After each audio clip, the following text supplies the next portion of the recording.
Tá, então vou agora apresentar o exercício 12 do capítulo 1, que ele é um tanque de vapor, um tanque de troca de calor a partir de vapor, né?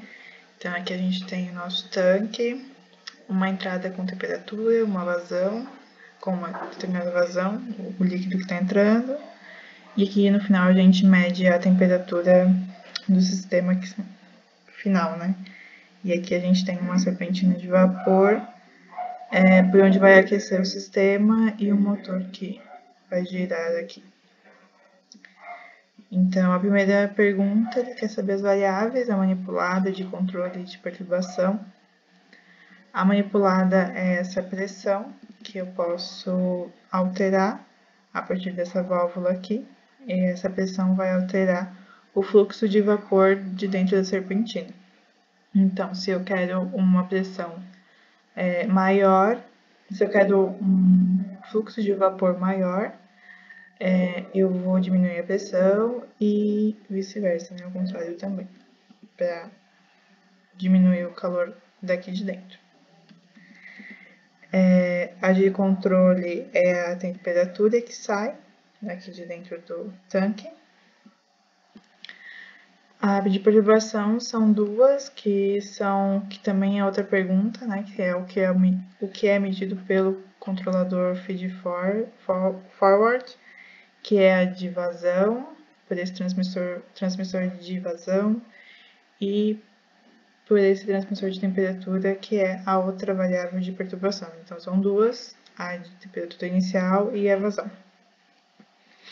E aqui eu já respondi a outra, né, que é o que é medido pelo controlador feed-forward, que é a temperatura de entrada e a vazão de entrada.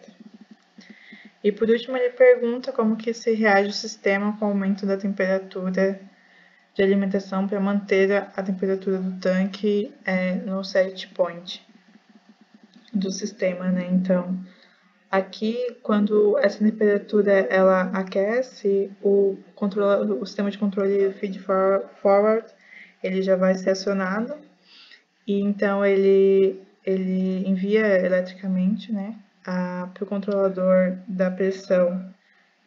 Essa situação, ele tem uma temperatura inicial, né, a temperatura de set point dele já foi colocada manualmente, ele já tem como base, então ele envia essa diferença de temperatura para o controlador de pressão, que vai enviar um sinal elétrico para esse é um conversor, né? Ele vai converter para um sinal pneumático a válvula de pressão.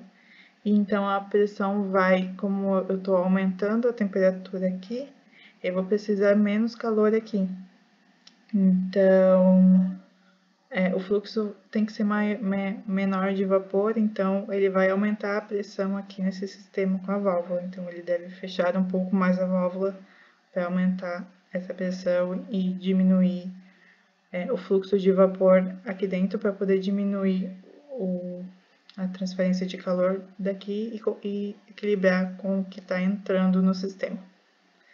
Então, é assim que vai funcionar para acontecer um controle dos sistemas quando for acionado o controlador feed-forward.